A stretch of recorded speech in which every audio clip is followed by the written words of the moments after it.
بسم الله الرحمن الرحيم. الحمد لله رب العالمين، نحمده ونشكره على ما هدانا، ونصلي ونسلم على سيد الأنام أفضل الأنبياء والمرسلين سيدنا محمد وعلى آله الطاهرين وصحبه المنتجبين. اللهم صل على محمد وعلى محمد وعجل فرجه. Praise be to Allah subhanahu wa ta'ala, the Lord of here and the hereafter. Because of the guidance that we receive from Him, we praise Him and we thank Him. We convey our greeting and salutation to the Holy Prophet of Islam, the most noble of all prophets, and his pure progenies. Sisters and brothers, Assalamu alaikum wa rahmatullahi wa barakatuh. Welcome to the 15th program in the 2021 Ramadan series. قال رسول الله صلى الله عليه وآله وسلم: من لم يصبر على ذل التعلم الساعة بقى في ذل الجهل أبدا.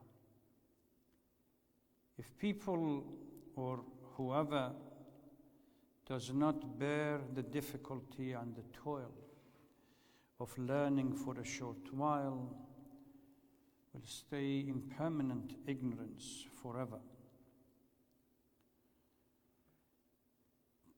We start as usual with a brief recap of the major points that we discussed in the previous program.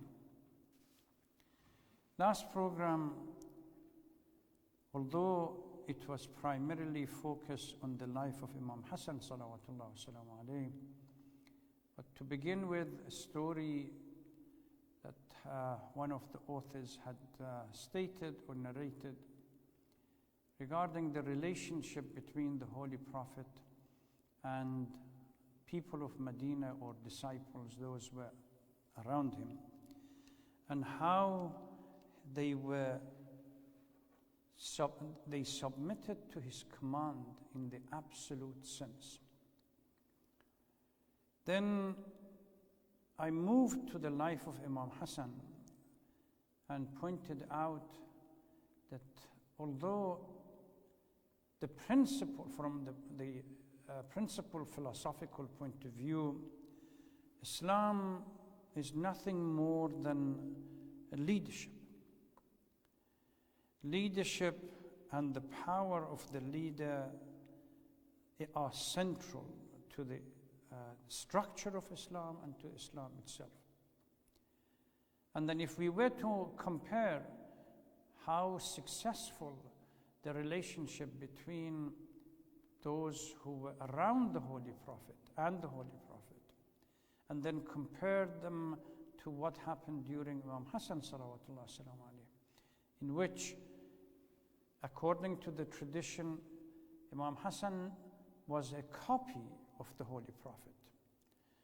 Because the verse, إِنِّي تَارِكٌ فِيكُمُ الثَّقْلَيْنِ كِتَابُ اللَّهِ وَعِتْرَتِي لَنْ يَفْتَرِقَا. They are not going to be separated from each other. Book and itra, they go together.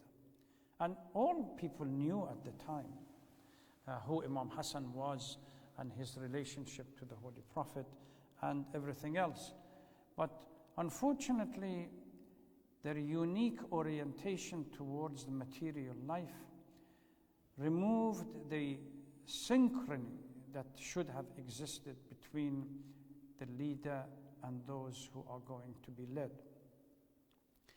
And the consequence was that in the same, Imam Hassan found himself in the same position that Amirul Mu'mineen salawatullah salam alayhi was after the demise of the Holy Prophet. With a handful of supporters, he decided to withdraw from the main political activity and stay on the margin. And Imam Hassan did the same thing. For 10 years after the incident of the peace treaty, from Kufa he went to Medina and stayed there until his martyrdom. Tonight, I'm going to spend it. Somebody sent a question.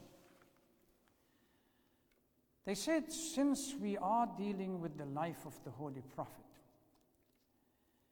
there is a fundamental question about the life of the Holy Prophet that has given people, particularly in the West, an ample opportunity to attack Islam and particularly the Holy Prophet and accuse him of all and everything. And that is the issue of his marriage to al-Mu'mineen Aisha. According to the prevailing narrative available within the at least Sunni school of thought, it's indicated that Aisha was engaged to the Holy Prophet at the age of 6 and then moved to the household of the Holy Prophet after the migration at the age of 9. How true is this hadith? How valid? And whether there are counter-arguments against this assertion. If you remember 2 or 3 nights ago, a lecture, I pointed out in the major concepts that we really need to extricate from the life of the Holy Prophet. Number 1 on the list was aql, human intellect, which means we use our intellect not in the establishment, just in the establishment of a hadith, whether hadith is correct or not, because it doesn't fit. In the behavior of the Holy Prophet also we use our aql and intellect to see such a unique characteristic that the source of veneration and reverence in the Holy Quran, the soul of Quran could do anything that aql does not accept. So bringing that concept in, I'm going to divide the conversation tonight into 2 or 3 or 4 sections. Number 1, focus on the hadith that is being used to justify or support the assertion that the Holy Prophet engaged to Aisha at the age of 6, and then Aisha moved to his household after the migration, 2nd year of migration, at the age of 9. What is the hadith here? Then I will see whether this hadith has a counter hadith. And by the way, during this period for tonight, I do not intend to rely on Shia sources. Primarily it's Sunni sources that I try to focus upon. Because from the Shia sources, we really don't have any clear statement from Ahlul Bayt regarding the precise age of Aisha at the time of marriage. It was an academic, totally indifferent to it. It mattered for the Sunni community because I explained at the end the reason. We certainly have, during Bani Umayyah's time, huge number of fabricated hadith were generated that over time they found their body in the collective hadith sources. Remember, from the 2nd Khalif at least, up to around Umar ibn Abdul Aziz, about 75 years, collection of hadith, narration of hadith was forbidden. This is where we have discussed in our conversation before. The 2nd Khalif gave an order that nobody would collect any hadith or narrate any hadith because we want to rely on the Holy Quran. Hasbuna kitabullah. So no hadith was collected. In between, during this period of time, huge number of ahadith were created, fabricated, that once the compilation and collection began to take place, all of these ahadith found their way into the fabric of the collective ahadith. That's why we use aql and few other concepts in being able to assess whether the hadith is correct or incorrect. So one of these fabrications that I believe from my point of view, once we add everything together, is a hadith that has been narrated from al-Mu'mineen Aisha herself. Tabari narrates this hadith, that she said at the time when she was 6, the Holy Prophet engaged to her, and then when she was 9, she moved out and into the Holy Prophet's house. Now this hadith has created huge amount of criticism against Islam and the Holy Prophet, which necessitates an in-depth analysis, particularly in countries where what we call child brides are being prevalent. Bangladesh, India, some part of Pakistan, some other parts of Afghanistan, and a few other countries, in Africa even. And they rely on this hadith that if it was okay for the Holy Prophet to do it, then we can do it as well. Particularly in Saudi Arabia. It's not uncommon for a person who is around 70 years of age marries a girl that at the age of 8 or 9. And the law totally supports this marriage based on this hadith. So the hadith is from Bukhari as well.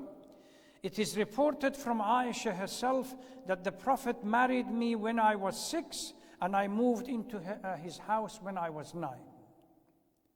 And from a Sunni perspective, who can argue with Bukhari?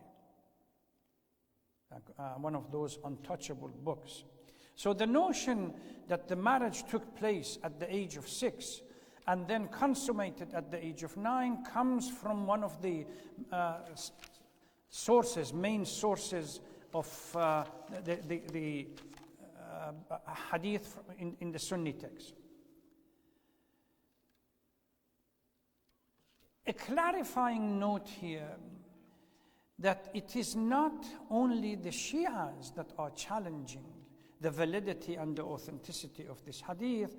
Now we are beginning to see Sunnis coming out and arguing and challenging and engaging these ahadith and trying to establish a counterbalance. Well, this is one hadith from Bukhari. What about tens and other ahadith that counters this? Why is it this reliance in here? One of the most famous Indian scholar around 1920 and 1930, last century, wrote a few books on the life of the Holy Prophet and also translated Bukhari into Urdu.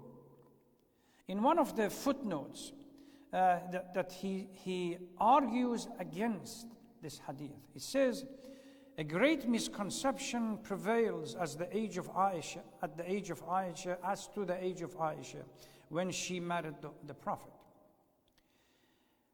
He further explained that Ibn Sa'd has stated in At-Tabaqat that when Abu Bakr was approached on behalf of the Holy Prophet, before Abu Bakr went to Habasha,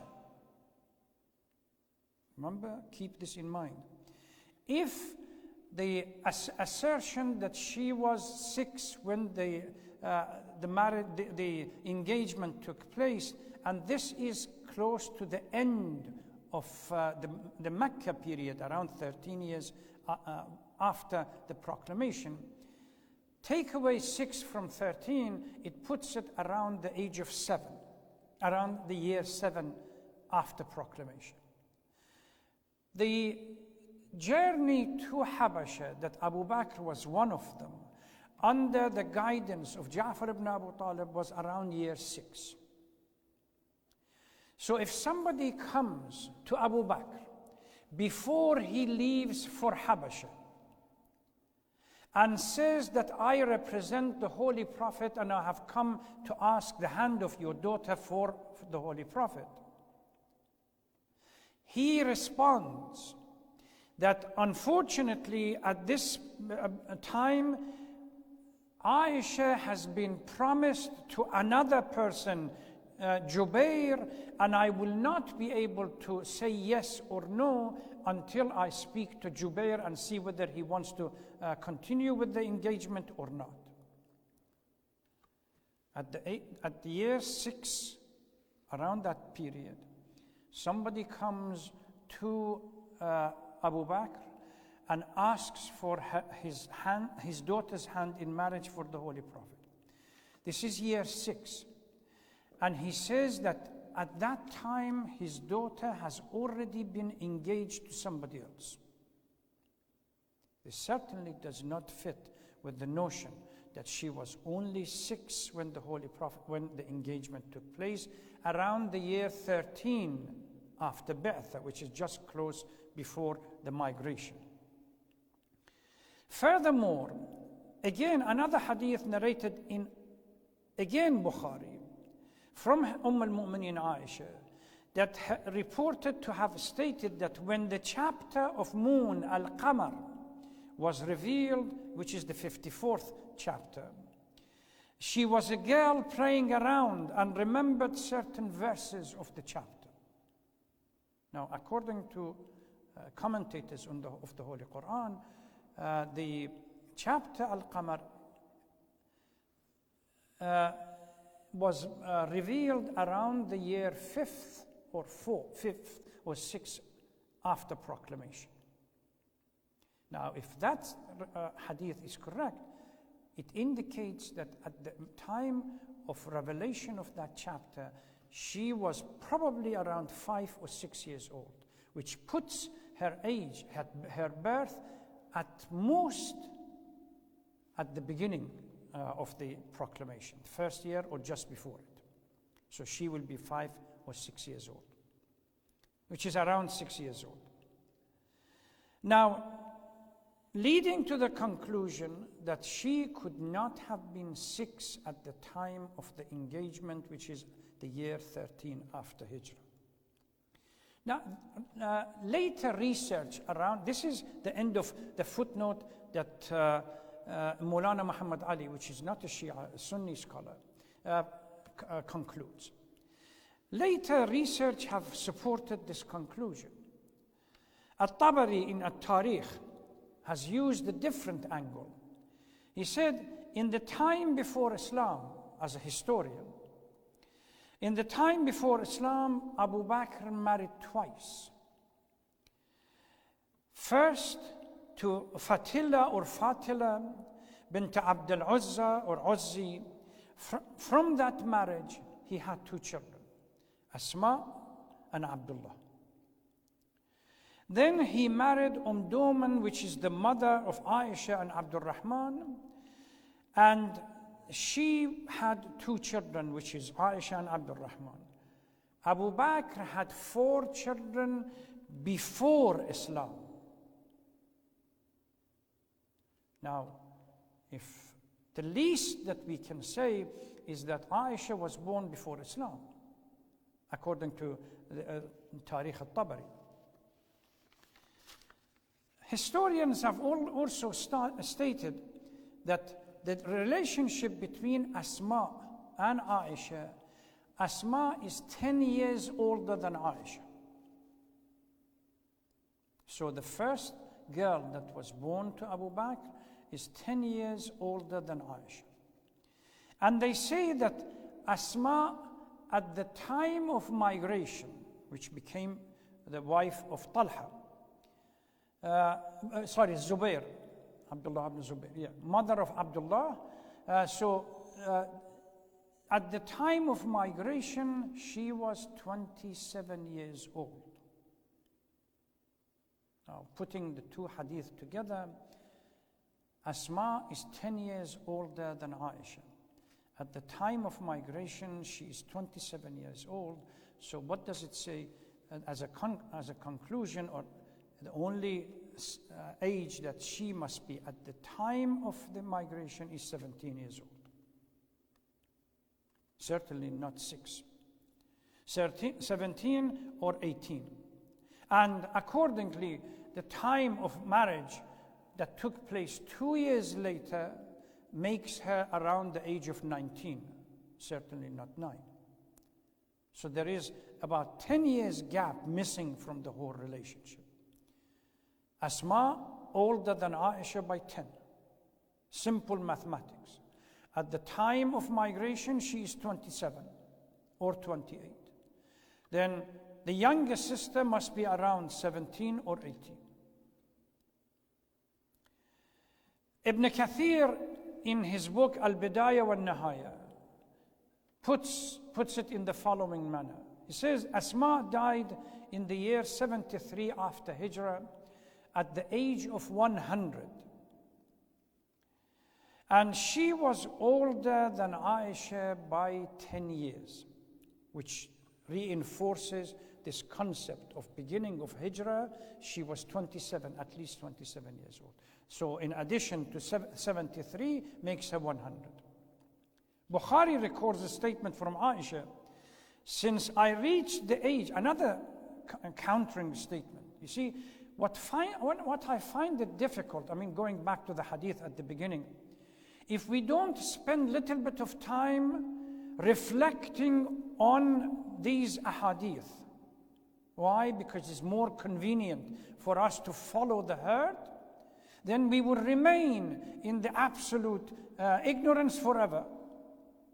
The same book narrates contradictory ahadith.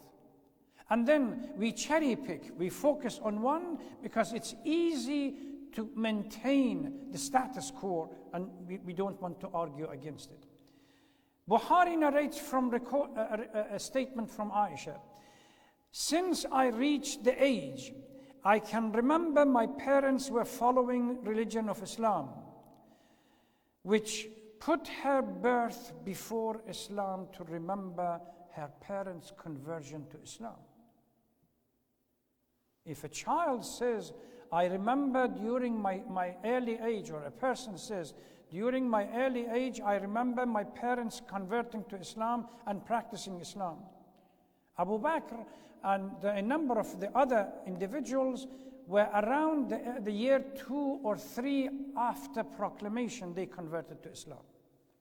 So around that age, she must be probably 6, if not more. Now, at the time of migration, her comment about remembering the migration to Habasha is another problematic issue. That at the time I was 5 or 6 when I remember my father decided to leave Mecca to go to Habasha with the other migrant convert. So at the age, migration, hijrah to Habasha took place around the age of 6. And then she remembers it fully well that she must have been 6 or 5 around that age. That totally tallies with the idea that at the time of the migration of the Holy Prophet from Mecca to Medina, she must have been around 16 or 17 years old.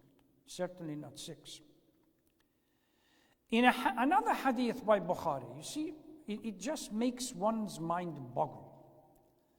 All of these ahadith are in the same book. We really don't need to go anywhere else. In another hadith from Bukhari states that during the Battle of Uhud, Sulaym and Aisha were part of the women group that wandered within the battle area, filling up their water skin with water and coming and feeding those who were injured from the soldiers. Can we imagine the Holy Prophet allowing a girl, or a woman, let's assume, at the age of 9 or 10, because Uhud took place 1 year after the marriage, according to the historians, wander around the battle zone with a water skin to feed the soldiers. While we see the Holy Prophet returning the boys that are slightly older what she was when they wanted to join the battle. He wouldn't allow it. And yet, he would allow his wife to roam around the battle zone.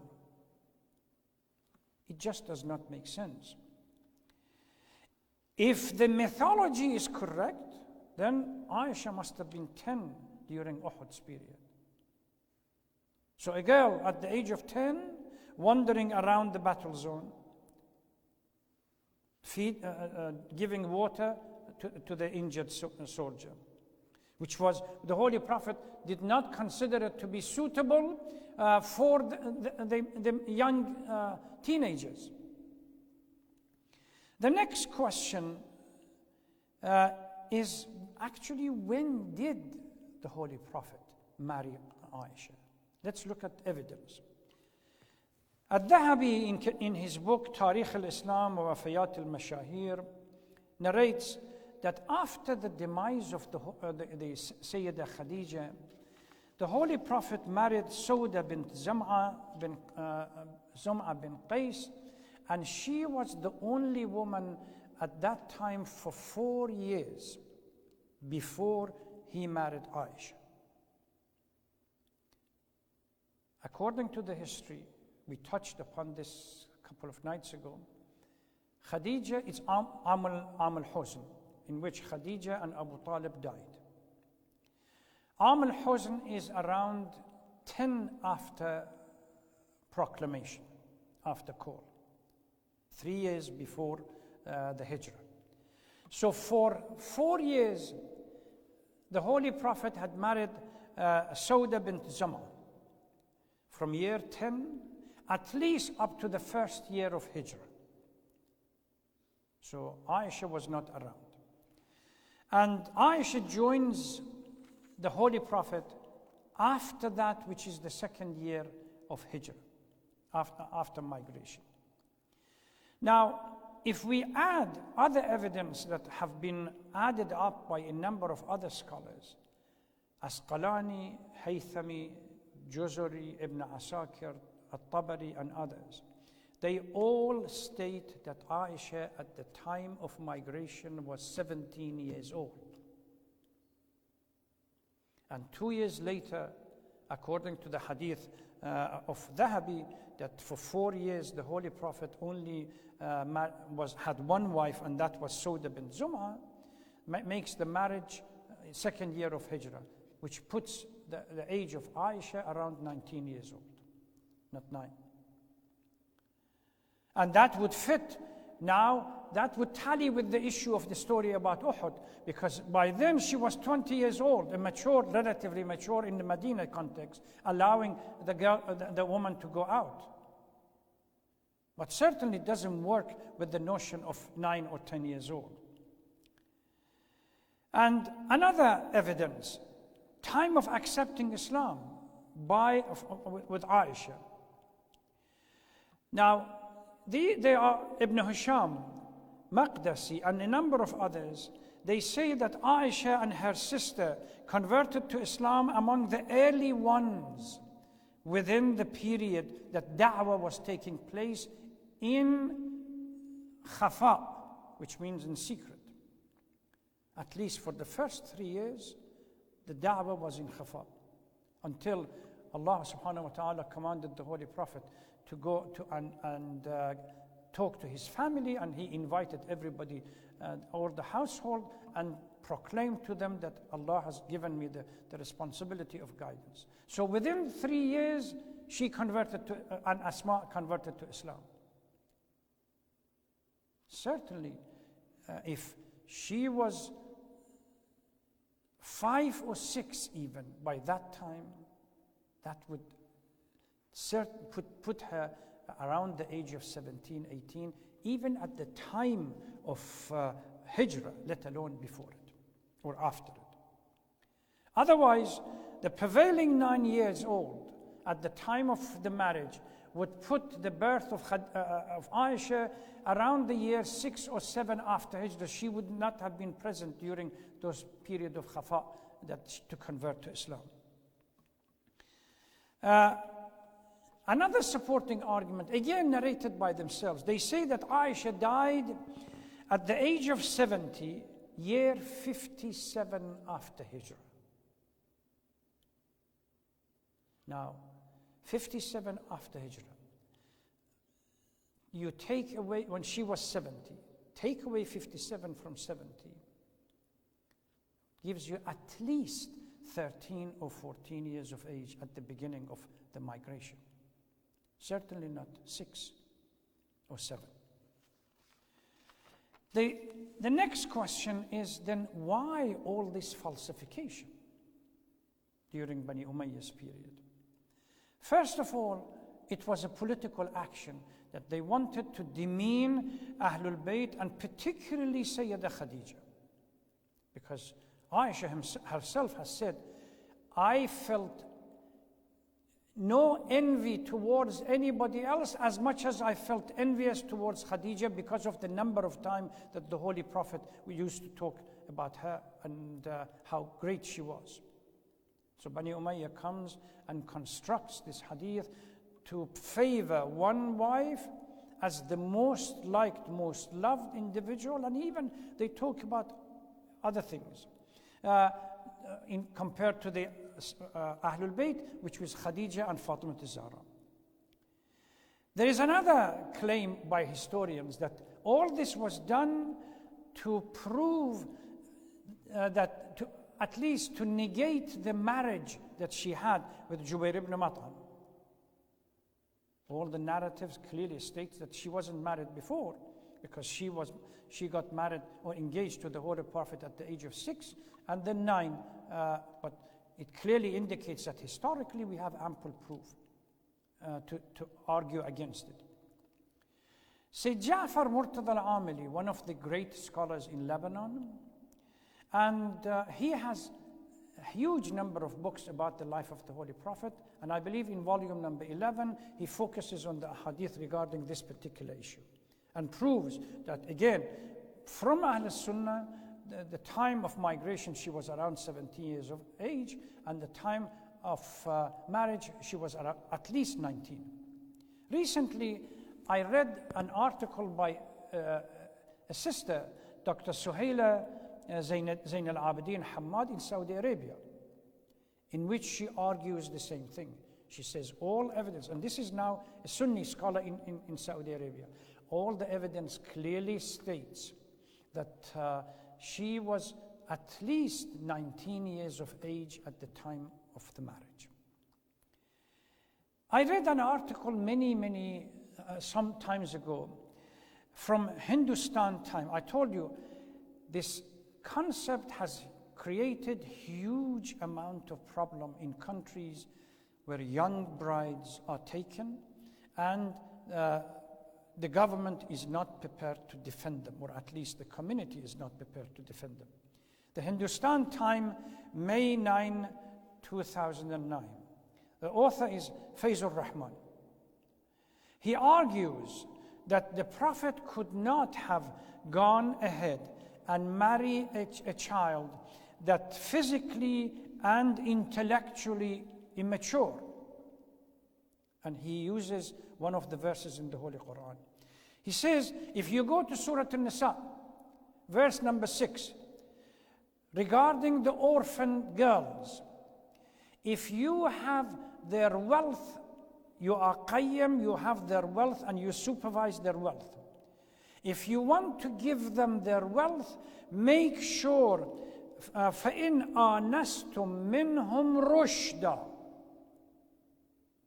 If you see at the time that they are physically and intellectually mature, then you can give them their money. And Fazlur Rahman argues, you come and explain it to me. For a little bit of money, I have to make sure that the girl is intellectually and physically mature. But to give her away to somebody else, I don't need to do that. It doesn't make sense. And then scathing attack against the Muslim community in India and Bangladesh for allowing this to happen, particularly the guidance that they have received from Saudi Arabia that this is totally justifiable according to Sahih Bukhari and the hadith that we stated at the beginning. If you find in them rushd, maturity of intellect needed for giving them little bit of their property. But to receive one's money, one needs to be rashid, mature and intellectual, maturity of intellect. But to give yourself away, you really don't need to do that. So, and then he wraps it up, again, goes through the entire process of narrating these ahadith and say, why is it that you keep insisting on one hadith while everything else clearly states that the 6 and 9 was nothing more than a fiction? It's a myth. So, to conclude, I mean, going back to I don't believe this kind of argument is going to convince or persuade those who are ideologically going to insist that no, the Holy Prophet married Aisha at the age of 6 and consummated the marriage at the age of 9. They are not going to move because huge amount of documents exist. For them, it's an ideological either or. This is it, we accept it. Which reminds me of, again, going back to the hadith of the Holy Prophet. If we are not prepared in our assessment and understanding of Islam to spend a little bit of time and accept the pain of gaining knowledge, the consequence is that we remain in eternal ignorance. And we become the laughing stock. Now, non-Muslims are having access to all Bukhari and all other books, write articles. One of them was a few years ago in American, I think it's Academy of Religion. In one of the presentations, somebody stood up and challenged these kind of hadith. Either tell us that these books are not valid because they are contradictory, or you have to have access by removing some of these ahadith that are useless. Now people are criticizing Islam. You just go online. One of the ahadith that constantly being used, Nastajir billah, labeling the Holy Prophet as pedophile, is this hadith from Bukhari. And we close our ears and continue doing the same thing. So, unfortunately, jahl exists. We have to struggle to bring to the attention of everyone that these documents are challenged, contradicted, and it just does not fit with human intellect. But have to accept that there are individuals that they are going to be to continue believing that that's the case no matter what. May Allah protect us from such jahl and ignorance in our life, inshallah. Bismillah ar-Rahman ar-Rahim. Wal-'asr, inna al-insana lafi khusr, illa alladhina amanu wa 'amilu as-salihat wa tawasaw bil-haqqi wa tawasaw bis-sabr. Wassalamu alaykum wa rahmatullahi wa barakatuh.